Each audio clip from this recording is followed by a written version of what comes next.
আসসালামু আলাইকুম। Open challenge 2026 সালে আমি রারিখাল এক্সপ্রেস কোষা নৌকাকে ওপেন চ্যালেঞ্জ দিচ্ছি।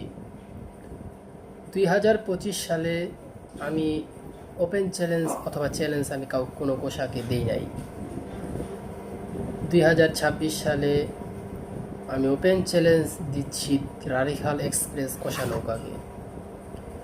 কারণ গত বছর অর্থাৎ 2025 সালে গাতিঘাট নৌকা বাইছে রারিখালের সাথে আমাদের সেলামতি এক্সপ্রেস কোষা নৌকার একটি প্রতিযোগিতা হয়েছিল। সেইখানে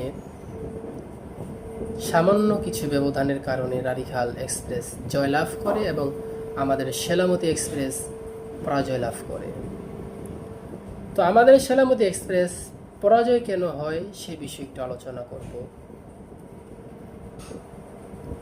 15 বছর পর পানি নিচ থেকে তোলা হয়েছিল সেলামতি এক্সপ্রেস কোষা নৌকা।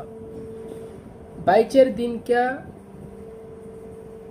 ডান সাইডে ছিল পুরান মাঝি মাল্লা এবং বাম সাইডে ছিল নতুন মাঝি মাল্লা, যাদেরকে যুবক ভাই অথবা ছোট ভাই, মানে ভাই ব্রাদার বড় ভাই ব্রাদার এরকম মিক্সচার ছিল। আর সামান্য ব্যবধান, যেমন মাঝি সামনের মাল্লা লাফ দিয়েছে রিং ধরার জন্য, সে পড়ে গেছে, ধরতে পারে নাই। তো এই জন্য আমাদের সেলামতি এক্সপ্রেস পরাজয় লাভ করে। আর রারিখাল এক্সপ্রেসের মানুষ অবশ্যই বুঝতে পারবে যে এই কোষার নাম ডাক কীরকম। সবাই এক নামে চিনে লাল কোষা, যেটা কিনা কোনো জায়গায় হারে নাই, পরাজয় লাভ করে নাই। এটা সেই কোষা, সেই লাল কোষা হাজী মোহাম্মদ ইব্রাহিম সাহেবের। তাই আমি 2026 সালে রারিখাল এক্সপ্রেস কোষা নৌকাকে ওপেন চ্যালেঞ্জ দিচ্ছি।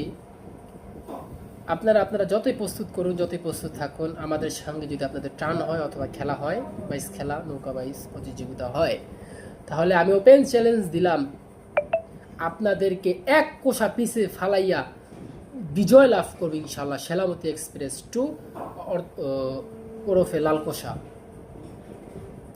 আর আমার এই কথাগুলো অবশ্যই শেয়ার করে সবার মাঝে ছড়িয়ে দিবেন, যাতে করে সবাই দেখতে পারে, বুঝতে পারে আসলে বিষয়টা কি। রারিখাল এক্সপ্রেস এবং সেলামতি এক্সপ্রেসের 2025 সালে 22 তখন কি হয়েছিল। আমাদের এই কোষার ইতিহাস যদি আপনারা টান দেন, ইতিহাস ঘাটাঘাটি করেন, অবশ্যই অবগত থাকবেন যে সেলামতি এক্সপ্রেস ওরফে লাল কোষা কখনোই কোনো জায়গায় পরাজয় লাভ করে নাই, সবসময় বিজয় লাভ করেছে।